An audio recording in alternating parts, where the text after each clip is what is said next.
마음의 경영은 사람에게 있어도 말의 응답은 여호와께로부터 나오느니라. 사람의 행위가 자기 보기에는 모두 깨끗하여도 여호와는 심령을 감찰하시느니라. 너의 행사를 여호와께 맡기라. 그리하면 내가 경영하는 것이 이루어지리라. 여호와께서 온갖 것을 그 쓰임에 적당하게 지으셨나니 악인도 악한 날에 적당하게 하셨느니라. 무른 마음이 교만한 자를 여호와께서 미워하시나니 피차 손을 잡을지라도 벌을 면하지 못하리라.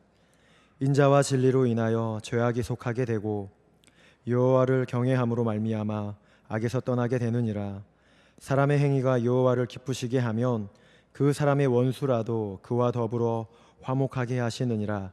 적은 소득이 공의를 겸하면 많은 소득이 불의를 겸한 것보다 나으니라. 사람이 마음으로 자기의 길을 계획할지라도 그의 걸음을 인도하시는 이는 여호와시니라. 아멘. 1월 한 달이 벌써 지나갔습니다. 2월 달에는 설날이 들어 있습니다. 그래서 우리는 설날 되면 다시 새해를 맞는 기분을 느낄 겁니다. 우린 새해를 맞이할 때마다 올해는 좀 복된 해가 되어야 할 텐데 하고 그 한 해의 형통을 꿈꿉니다. 가장 먼저 바라는 것은 한 해도 우리 가족이 건강했으면 하고 또 우리 가정이 평안했으면, 다니는 직장에 문제가 없으면 승진되면 더 좋고, 그리고 사업하는 분들은 사업이 발전하기를 원합니다. 돈 때문에 쪼들리지 아니하고 원활하게 회사가 돌아가기를 꿈꿉니다. 그 다음에는 신앙이 성장하기 위해서 기도하고 내가 섬기는 교회가 부흥하기를 기도합니다. 좀 더 나아가면 우리 사회 갈등이 해소가 되고 남북이 통일됐으면 하는 기도까지 합니다. 이런 소원들이 다 이루어진다면 더 이상 바랄 것이 없겠지만 이런 소원들이 다 이루어진 해는 없었습니다. 어떤 것은 이루어지는가 하면 어떤 것은 오히려 문제가 더 어려워지기도 했었습니다. 우리가 사는 동안 늘 무엇인가 바라고 무엇인가 꿈을 꾸며 사는데 그 꿈 때문에 우리는 희망을 갖기도 하지만 좌절을 느끼기도 합니다. 어떻게 하면 올해는 우리가 행복한 한 해, 형통하는 한 해가 될 수 있을까? 잠언 16장 오늘 본문 말씀 보면 비슷한 세 말씀이 나옵니다. 1절 말씀, 마음의 경영은 사람에게 있어도 말의 응답은 여호와께로서 나느니라. 그렇게 말씀했고 3절 말씀에 보면 너희 행사를 여호와께 맡겨라. 그리하면 너희 경영하는 것이 이루어지리라 말씀했고 9절 말씀 보면 사람이 마음으로 자기의 길을 계획할지라도 그 걸음을 인도하는 자는 여호와시라고 말씀했습니다. 내 계획, 내 꿈, 내 소원, 그것을 너 혼자 안고 너 혼자의 힘으로 이루려고 몸부림치기보다 하나님께 맡겨야 하나님이 이루어 주신다, 그런 말씀이지요. 세 구절을 종합해 보면 우리가 아무리 큰 꿈을 갖고 이것저것 하리라 하는 계획을 세울지라도 결국은 모든 게 하나님의 손에 달린 것이니까 처음부터 하나님께 맡기고 시작해라. 하나님께 맡기고 그분의 뜻을 따라가거라. 그러면 내가 원하고 꿈꾸는 것을 그분 하나님께서 이루어 주신다라고 말씀했습니다. 그러니까 이 말씀대로 하면 우리가 가진 계획과 꿈을 하나님께 말씀드리고 하나님께 맡기고 그분을 따라 살아가는 것이 형통하는 비결이다라는 걸 알 수 있습니다. 빌립보 4장 말씀에 보아도 비슷하게 나오는데 아무것도 염려하지 말고 오직 모든 일에 기도와 간구로 너희 구할 것을 감사함으로 하나님께 아뢰면 사람의 예상을 뛰어넘는 하나님의 응답이 있을 것이라고 말씀했습니다. 오늘 이 말씀 3절 말씀 너희 행사를 여호와께 맡기라, 이 말씀을 좀 자세히 생각해 보려고 합니다. 어떻게 하는 것이 우리의 문제를 그분에게 맡기는 것일까? 미국의 유명한 윤리신학자인 스탠리 하워시라는 분이 요즘에 무슨 말을 했는가 하면 신앙생활이란 아무 대책 없이 살아가는 것을 배우는 거다. 그렇게 말했습니다. 무대책이 대책이다. 그런 말이지요. 그게 말 됩니까? 근데 신앙은 정말 아무 대책 없는 무대책이 아니라 내 대책이라는 것을 그분에게 맡겨버리고 나는 따로 대책을 세우지 않고 하나님을 따라 살아가는 것이다. 그런 말입니다. 나의 대책은 하나님을 따라가는 것이다. 그게 나의 대책이다. 너희가 보기에는 무대책해 보이지만 내게는 그게 대책이다. 그런 말입니다. 여호와께 맡기라 하는 말을 다른 말로 설명을 좀 해보겠습니다. 여호와께 맡기라 무슨 말이냐? 첫째는 네 작은 살림을 너 혼자 오작오작 하다가 말아먹지 말고 하나님의 큰 살림에다가 통합시켜버리라. 그런 말입니다. 사람들은 자기가 세상 살면서 겪는 모든 일들은 도와줄 이가 아무도 없고 오직 나 혼자서 내 힘으로 해결해야 된다. 이렇게 생각을 하고 삽니다. 하지만 사실은 우리가 만나는 모든 일들뿐 아니라 그 일 때문에 고민한 나까지도 내 생명도 내 장래도 사실은 다 하나님의 손에 의해서 주관되고 있다는 사실입니다. 그러니까 내 일을 내 문제를 하나님께 맡기라 하는 말씀은 네가 감당하고 네가 책임질 문제가 따로 있고 하나님이 하실 문제가 따로 있는 것이 아니라 전부가 하나님의 손에서 움직이는 거니까 내 문제를 하나님께 아예 포함시켜 버리라. 그런 말입니다. 우리가 하나님 알기 전까지는 나 혼자 내 문제를 가지고 씨름했습니다. 죽이 되든 밥이 되든 나 혼자 내 문제 책임져야 하니까 내가 해결하고 내가 싸우고 내가 이루어야 하니까 나 혼자 그렇게 고민했습니다. 하나님 앞에는 죄진 게 있으니까 그분에게 내가 부탁할 염치도 없었고 내가 부탁한다 해도 나 같은 죄인에게 하나님이 도와줄 리가 없다. 그래서 그분에게 기대하는 걸 포기했었습니다. 그래서 어떤 문제라도 나 혼자 고민하고 나 혼자 짊어지고 나 혼자 써졌습니다. 근데 결과가 어땠느냐? 노력은 죽게 했지만 결과는 항상 실망스러웠습니다.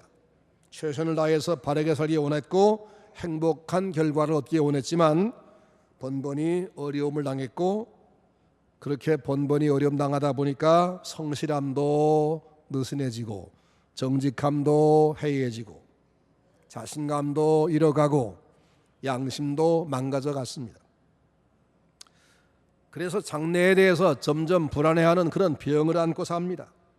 그래서 우리 인생은 하나님과 긴밀한 관계를 갖지 않는 한 우리는 점점 외로운 존재, 방황하는 영혼이 되고 마는 겁니다. 내가 내 인생을 책임져야 하고 내 힘으로 문제를 해결해야 한다. 이 생각 때문에 우리의 삶에는 피곤과 부담이 말할 수가 없고 항상 결과는 비참한 뿐이었습니다. 그런데 예수 그리스도를 믿는 사람은 그렇지 않습니다. 하나님과의 관계가 새로워졌습니다. 예수님이 우리의 죄를 대신 해결하기 위해서 죽어주었습니다. 그 결과로 하나님이 우리를 당신의 아들로 자식으로 받아주었습니다. 이제 우리가 짊어졌던 우리의 지은 죄는 예수님의 등 뒤로 넘어갔습니다. 예수님의 생명이 우리에게로 넘어왔습니다. 그래서 예수님이 가진 생명, 영생을 우리가 누리게 됐습니다. 마치 자식이 장가가서 부모 집을 떠나서 자기 살림을 따로 했는데 살림하다가 결국 망해 먹었어요. 자기 생각으로 사업한다고 하다가 망가져 갔습니다. 넉넉한 아버지가 보다 못해서 야 그만 접고 들어와라. 나하고 살림 합치자. 그래서 아버지 집으로 짐 싸들고 들어가 합친 것과 같습니다. 이제 내 문제는 나 혼자 책임지고 나 혼자 끙끙거릴 것이 아닙니다. 아버지가 알고 아버지가 도와줄 겁니다. 그러니까 이제 아버지의 계획이 뭔지 아버지가 올해 뭘 하려 하시는지 그 아버지의 일을 도우면 되는 겁니다. 이게 바로 내 살림을 하나님의 살림에 합치는 겁니다. 요즘 사회가 점점 살기 어려워지면서 요즘 사회에 그 통용되는 새로운 용어가 나왔습니다. 캥거루족. 무슨 말인지 아시겠나요? 대학도 졸업하고 나이도 30이 넘어 결혼도 했으면서도 부모를 떠나 자기 힘으로 하려고 하지 아니하고 캥거루처럼 부모 품에서 떠나지 않으려는 그런 젊은이를 두고 캥거루족, 결혼하건 않건 그런 사람들을 그렇게 부른답니다. 요즘은 취직도 어렵고 집값도 너무 비싸고 전세가 자꾸 올라가니까 젊은 부부들 중에는 결혼 후에 분가에 살다가 안 되겠다, 우리 아버지 집으로 합치자, 그래서 친정으로 가거나 시집으로 들어가는 그런 세대가 점점 많아진다고 합니다. 분가에서 제 살림을 따로 할 때는 모든 게 다 버거웠습니다. 전세비가 너무 올라가니까 그 전세비 올려주는 것도 감당을 못하겠고, 아침마다 밥하고 빨래하고 이거 전부 늘 일거리고, 아이들 놔두고 직장에 나가는 것도 걱정이고 감당을 못하겠고, 사람을 둘 수도 없고, 그래서 너무 힘들었지만 비교적 넉넉한 아버지 집으로 들어가서 살림을 합치고 나니까 거의 모든 문제가 한꺼번에 해결됩니다. 집세를 낼 필요가 없지. 우선 밥을 따로 안 해 먹어도 숟가락만 가지고 덤비면 안 주겠습니까? 아이들 놔두고 직장에 가도 문제가 없습니다. 아마 그래서 캥거루족이 들어가는 것 같습니다. 근데 이것은 우리 인생 자체도 마찬가지입니다. 나 혼자서 내 판단으로 내 힘으로 내 삶을 살아가야 한다라고 할 때는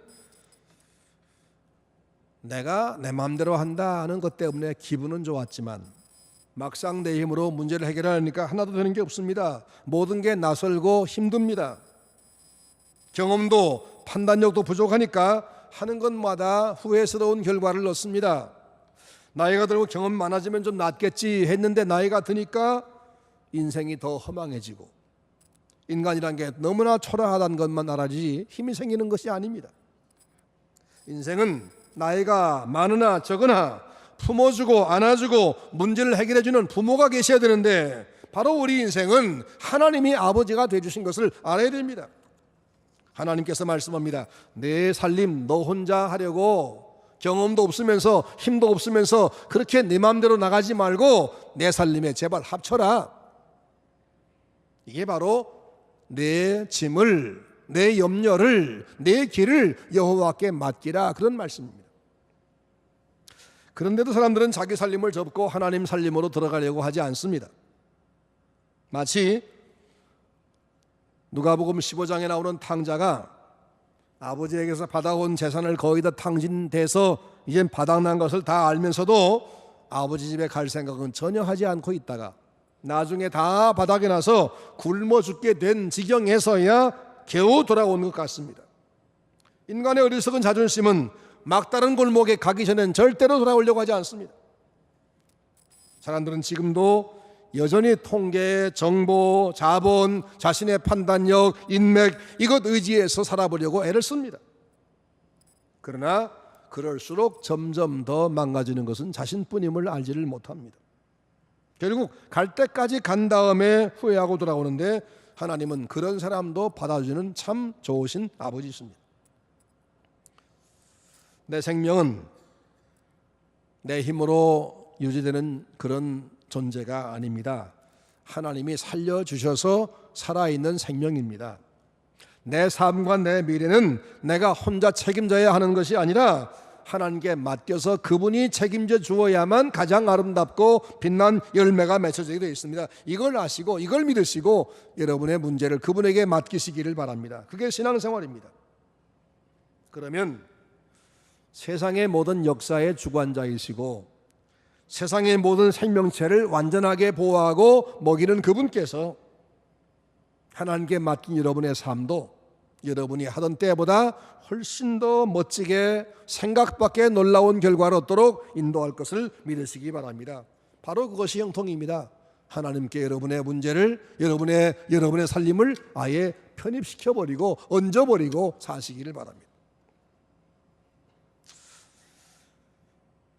너희 행사를 여호와께 맡기란 말씀은 또 다른 의미로 생각해 보자면 하나님의 뜻 안에서 내 계획을 세우라, 그런 말입니다.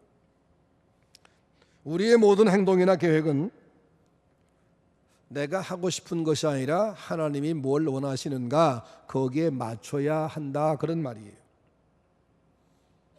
분가에서 따로 살려고 몸부림치다가 살림 말아먹고 본가로 들어온 자식이라면 한 번 실패를 경험해 봤죠? 부모 도움 없이 얼마나 힘든 거 알았죠? 이제 부모 집에 돌아왔으면 이때는 이젠 전처럼 자기 하고 싶은 거 다 할 수 없죠. 자기 갖고 싶은 거 다 가질 수 없죠. 아버지의 질서에 이제 맞춰야 됩니다. 아버지가 오늘은 뭘 하라고 하시나? 아버지의 금년 계획은 무엇인가? 이렇게 이제 자기가 오늘 하루의 일과를 정하되 아버지의 계획에 따라서 일과를 정하고 하루 일을 하되 아버지 일정에 맞춰 일을 하고, 이게 바로 아버지 살림에 들어온 자식의 삶이지요. 누가복음 15장 나오는 탕자 비유 잘 아시죠? 아버지가 준 재산을 다 탕진하고 거지가 돼서 돌아왔습니다. 그 탕자가 집에 돌아와 주장할 게 뭐가 있습니까? 이제는 자기 주장할 처지가 아닙니다. 돌아올 때 무슨 생각했습니까? 나를 아들로 받아달라 염치가 없고 나를 품꾼 중에 하나로만 써주면 참 좋겠다, 이런 생각 가지고 왔습니다. 실패 경험 많고 아버지의 소중성을 알고 왔습니다. 이제 이후의 삶은 어떻게 바뀌었을까요? 그는 건방진 생활이 아니라 철저하게 아버지의 뜻을 따르는 그런 아들 됐을 것임이 틀림이 없습니다. 오늘 우리가 행사를 하나님께 맡긴다는 말은 하나님이 뜻하시는 것, 하나님이 기뻐하시는 일, 거기에 우리의 초점을 맞추어서 살아야 한다는 말입니다.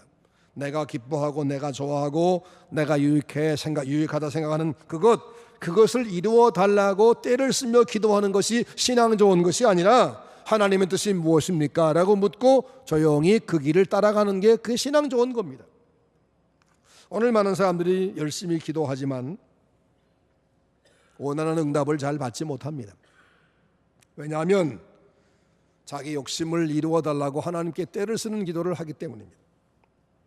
집신장사는 비가 오지 않기를 기도하고 우산장사는 비가 오기를 기도하면 하나님은 누구의 소원 들어야 됩니까? 하나님이 그렇게 사람들 각자 욕심이나 이루어지는 사람들의 종이십니까? 만약 하나님이 그런 기도에 일일이 응답하시면 세상은 어떻게 되겠습니까? 뒤죽박죽 되겠죠? 하나님은 그보다 큰 것을 지금 하고 계십니다. 그 큰 것이 뭐냐면 우리 인생 모두가 다 죄 사함 받고 하나님의 자녀가 되고 영생을 얻는 것, 이것입니다. 그리고 당신에게 돌아온 사람을 한 명도 잃어버리지 않고 전부 다 구원하는 것입니다. 이것이 하나님 뜻이라고 말씀했습니다. 그러니까 우리가 죄인이요 실패한 인생이라는 것을 인정한다면, 그리고 내가 지금 이제 하나님만 믿고 살겠다 그렇게 고백했다면 말만 하지 말고 지금도 여전히 내 소원만 이뤄달라고 그렇게 떼를 쓰지 말고 하나님의 뜻이 무엇입니까? 오늘 제가 뭘 해야 되겠습니까? 저를 이 땅에 지금도 살리신 이유가 뭡니까? 하나님 뜻을 묻고 그것을 따라서 순종하는 것, 이게 진정한 신앙이라고 말입니다. 이 새해에는 여러분의 뜻이 아닌 하나님의 뜻을 물으시기 바랍니다. 찾으시기 바랍니다. 하나님은 내가 무엇을 위해서 일하기 원하실까? 내가 어떤 목표를 가지고 살기 원하실까? 내가 어떻게 해야 하나님 기뻐하실까? 그것이 옳은 일일까? 생각하고 깨달아서 그것을 여러분의 삶의 목표로 삼고 사시길 바랍니다. 자기 가정을 살펴보고 주변 살펴보면서 하나님 말씀 묵상하시면 우리 가정 이렇게 돼야 하겠네, 내가 이렇게 살아야 하겠네 깨달아지겠지요. 하나님 말씀 들을 때, 설교 들을 때, 성경 읽을 때 깨달아집니다. 그 깨달아지는 내가 해야 할 그것, 하나님이 원하신다고 판단되는 그것, 그게 바로 하나님의 뜻입니다. 그걸 위해 살면, 그 일을 위해 최선 다하면 여러분의 지금까지 해도 안 되던 문제가 놀랍게 풀릴 것입니다. 그걸 분명히 성경이 약속했습니다. 갈라디아서 2장 19절 말씀, 내가 율법을 향하여 죽었나니 이는 하나님을 향하여 살려 함이라. 내가 그리스도와 함께 십자가에 못 박혔나니 그런즉 이제는 내가 산 것이 아니요 오직 내 안에 그리스도께서 사신 것이라. 이제 내가 육체 가운데 사는 것은 나를 사랑하사 나를 위하여 자기 몸을 버리신 하나님의 아들을 믿는 믿음 안에서 사는 것이다. 내가 옛날과 똑같은 몸을 가지고 똑같이 밥 먹고 살지만 옛날에는 내 마음대로 나를 위해 살았지만 지금은 나를 위해서 목숨 버려주신 예수님을 위해 산다. 내 안에 삶의 동력이 바로 예수님이다. 그렇게 말하는 겁니다. 앞으로 여러분 자신을 위해서가 아니라 여러분을 살리신, 여러분을 자녀 삼으신, 여러분의 미래를 보장하신 그 하나님을 위해서, 하나님 기뻐하는 일을 위해서 사시면 하나님은 우리를 그냥 방치하시고 종으로 삼아버리는 것이 아니라 우리가 원하던 것, 우리의 가장 좋은 것, 그것을 풍성하게 주실 것이고 그것이야말로 우리에게 형통이 되는 것입니다. 하나님의 뜻을 여러분의 목표로 삼고 살아가시는 성도들 되시기를 주의 이름으로 축원합니다. 세 번째 말씀, 너희 행사를 여호와께 맡기라. 이 말씀은 무슨 말이냐면 나를 확고부동하게 믿고 살아라. 나를 진짜로 믿어봐라. 그런 말씀이에요. 진짜로 믿어봐라. 그런 말이에요. 말로만 믿는다 그러지 말고 진짜 믿어봐라. 하나님의 인격을 믿어보고 그 약속의 능력 믿어보고 나를 향한 그 사랑을 의심하지 말고 믿으라. 내게 진짜 맡겨보아라 그 말입니다. 그러면 내가 기적을 볼 것이다. 이스라엘을 해방시킨 모세가 바로 앞에 갔습니다. 나이도 늙었고 손에 무기도 없고 뒤에 따른 군사도 없습니다. 혼자 지팡이 하나 가지고 터덕터덕 걸어갔습니다. 그런데 그는 바로 앞에가 벌벌 떤 것이 아니라 담대하게 외칩니다. 내 백성을 당장에 해방시키시오. 이것이 바로 하나님 여호와의 명령이요. 만약에 당신이 순종하지 아니하면 이 땅에 하나님의 재앙이 있을 것이요. 어떻게 그렇게 담대할 수 있습니까? 떨기나무 앞에서 나를 만나신 하나님, 나를 여기 보내신 하나님, 그분이 지금 나와 함께 계시다. 이 믿음이 확실했기 때문입니다. 오늘 사람들은 하나님의 능력이나 기적을 믿으려고 하지 않습니다. 웬만한 것은 과학적 기술이나 기계에 의해서 해결될 수 있다. 사회적인 제도가 개선되면 해결될 수 있다. 이렇게 믿기 때문에 기적을 기대도 하지 않습니다. 하지만 오늘 사람들이 과학으로 분석해 보고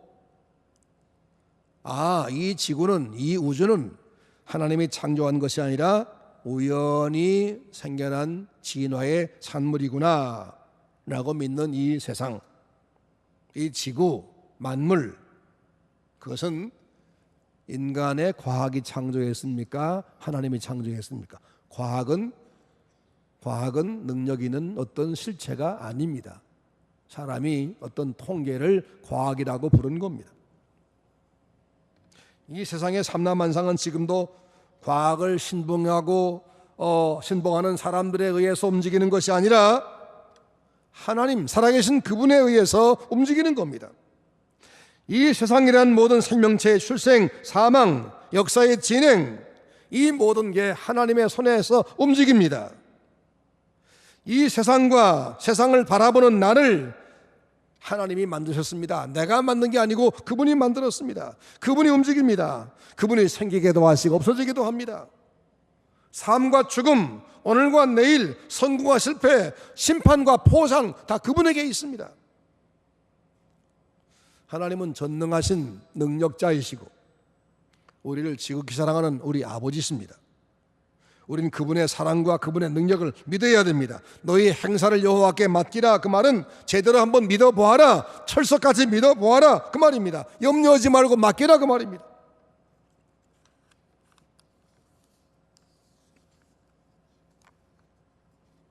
하나님의 손에 내 생명의 끈이 잡혀있는 줄도 모르고 어리석게 하나님을 등지고 돌아 앉아가지고 하나님이 있느니 없느니 하면서 자기 지혜와 자기 능력만 믿고 살려고 하지 말고 올해는 정말 그분 향해서 정자세로 돌아 앉아서 하나님을 철저하게 믿고 그분을 섬기는 신앙생활을 하시기를 바랍니다.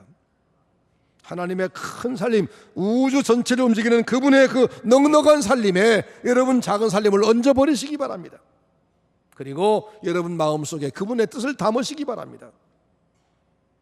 그리고 그분이 원하시는 것이 무엇인가, 그것을 내가 하기 위해서 최선 다해 보시기 바랍니다. 염려 걱정하지 말고 기쁜 마음으로 할 수 있는 한 성실하게 최선만 다하십시오. 그러면 하나님께서 여러분을 선한 도구로 쓸 것이고, 여러분이 하는 일들에 멋진 열매를 맺게 하셔서 이웃도 도움되고 내게도 복되게 만들 겁니다. 바로 그것이 형통입니다. 저는 요즘에 세상에서 내가 가장 행복한 목사다, 그런 생각을 자주 합니다. 나보다 행복한 사람이 또 있을까, 그런 생각합니다. 왜냐하면 나는 본래 아무 대책 없이 살아온 사람인데 여기까지 왔다는 게 너무 신기해 그렇습니다. 난 아무 대책도 없었는데 정말 열심히 준비하고 대책을 많이 세운 사람보다 훨씬 더 빛나고 행복한 삶을 여기까지 살아오게 하셨습니다. 그래서 하나님 앞에 무한히 감사합니다. 저는 어릴 때 장래에 대해서 고민은 많이 했지만 어떻게 할 줄을 몰라서 대책도 못 세웠습니다. 다만 내가 출석하는 교회에 뼈 빠질 만큼 최선 다해서 봉사했고, 목사님 시키는 대로 순종하는 데 최선 다했습니다. 어느 해 목사님께서 저에게 너는 신학교에 가거라, 그렇게 말씀하셨습니다. 평생 한 번도 생각해 본 적이 없는 길이었습니다. 자격도 없었습니다. 하지만 목사님 말씀이니까 아무 말도 못하고 순종했습니다. 신학교를 나온 뒤에는 저는 어디 가서 어떤 목회할 것인가 생각해 본 적이 없습니다. 나를 부르신 그분이 알아서 보내시겠지, 그걸 믿었을 뿐입니다. 어느 날 익산의 고연교회란 교회에 와서 첫 사역을 할 기회를 주셨습니다. 그 당시 담임 목사님이시던 이성근 목사님이 저에게 여름 성경학교에 와서 강사를 해달라, 그렇게 부탁하셔서 예, 가겠습니다 라고 약속했는데, 여름 성경학교 열리기 한 달 전에 이 목사님이 담석증으로 갑자기 예수병원에 입원하셔서 주일날 설교를 할 수 없게 됐습니다. 전보가 왔습니다. 예수병원으로 좀 빨리 좀 오라. 가서 보니까 병원에 누워 계시면서 이번 주일날 설교 좀 해라, 그래서 하겠다고 했습니다. 그 다음 주일날 교회에 가서 설교했더니 그날 주일 오후에 장로님들이 예수병원으로 오셔서 병상 당회를 열어가지고 오늘 설교한 그 전도사님을 여름 성경학교 강사가 아니라 아예 우리 교회 전인 전도사님으로 모시자, 그렇게 결의를 해버렸습니다. 그래서 충청도 사람인 제가 전라도에 와서 목회를 시작하게 됩니다. 신기하죠? 제가 옮긴 뒤에 목사님은 소변으로 돌덩이 나오고 깨끗하게 나았습니다. 그 후에 김제 행천교회란 시골교회를 이제는 단독 목회를 시작하는데, 그때도 다른 목사님이 너 거리로 가거라, 제 부모님 같은 목사님이 그렇게 말씀해서 그 교회가 어떤 교회인지 알아보지 못한 채 갔습니다. 그 후에 만경교회, 강경제일교회, 서울 한가람교회도 제가 알아보거나 가고 싶어 하거나 그런 생각 없이 하나님이 가라고 하셔서 갈 수밖에 없게 만드셔서 갔을 뿐이고, 그전 평생에 이력서를 한번 써본 적이 없습니다. 고연교회 전도사로 있을 때 부흥회가 열렸는데 헐어가는 예배당이 참 낡아서 벽이 흔들리면 다 무너집니다. 예배당을 다시 짓자, 그래서 건축 헌금 하자 그러셨습니다. 그때 저에게는 전 재산이 쌀 10가마니가 있는데 그것은 앞으로 총신 등록금에 영 미치지 못하는 너무너무 적은 액수입니다. 하지만 그게 저의 전 재산이었습니다. 제 마음속에 무슨 생각 드냐면 이것을 아예 바쳐버려야 하나님이 대책을 세워주시겠다. 나는 대책이 없으니까 하나님께 그걸 맡겨버려야 하나님 대책 세우시겠구나. 그래서 그걸 대책 없이 전 재산을 바쳤습니다. 여러분 전 재산 바쳐본 적 있나요? 나같이 가난하면 할 수 있습니다. 가난하다고 헌금 못 하는 거 아닙니다. 진짜 큰 헌금 할 수 있습니다. 근데 그 이후에 하나님은 총신 등록금만 주신 것이 아니라 제가 박사학위를 받을 때까지 학비 걱정 한 번도 한 적 없고 한 번도 늦게 내본 적도 없습니다. 하나님은 무대책을 대책 없이 그분에게 맡길 때 그분이 대책이 돼 주신다는 걸 믿으시기 바랍니다. 나중에 만경교회를 심어오는데 어떤 친구 목사가 와서 하소연합니다. 그 목사님은 내가 소개해서 전주에서 교회를 개척하는 목사님이었는데 교인들과 이제는 우리가 성전을 건축하자 그렇게 약속했다는 겁니다. 내가 얼마 헌금할 테니까 여러분이 얼마만 하십시오 하고 약속했는데 자기는 어떻게 약속했는가 하면 전에 심어던 교회 어떤 집사님이 돈 얼마를 대줄 테니까 그것으로 목사님이 그 교회에서 성전 건축하자고 해주세요. 그럼 될 겁니다 라고 해서 시작했는데 그분이 부도가 나가지고 목사님이 교인들과의 첫 약속을 지금 어기게 생겼다는 거예요. 딱한 일이에요. 제가 소개한 교회고 제 친구 목사님인데 집사람을 불러가지고 당신 혹시 돈을 다 동원하면 얼마 될 수 있느냐 모아보라 그러니까 어려운 사람 중에도 모은 게 얼마 되더라고요. 조금 되더라고요. 얼추 짐작해 보니까 그 돈 가지면 그 친구 목사님이 교인들에게 약속한 그것을 감당할 정도가 될 것 같아요. 그래서 그걸 다 드렸습니다. 근데 그때 그것을 친구에게 준 게 아니라 하나님께 드린 겁니다. 아무것도 없던 내가 지금 무언가를 가지고 있다면 그게 적든 크든 그건 다 하나님이 주신 것이 맞죠? 하나님이 주신 그것을 가지고 있던 내가 하나님의 일을 하겠다는데 그걸 안 드릴 수 있습니까? 그래서 저는 그 친구에게가 아니라 하나님께 그걸 다 드렸습니다. 저는 전 재산 2번 바쳐본 경험이 있습니다. 그랬더니 그 후에 어떤 일이 있었는지 아십니까? 제 3 딸들 다 잘 자라서 대학 다 졸업하고 좋은 사위들을 만나 결혼하게 하시고 둘째가 결혼하는데 3 사위가 다 자랑스럽습니다. 믿음이 너무 좋고 참 훌륭한 사람들입니다. 그리고 오늘까지 평생 목회를 참 행복하게 하다가 은퇴를 했습니다. 한 교회에서도 한 번도 싫어하는 교인 만난 적이 없고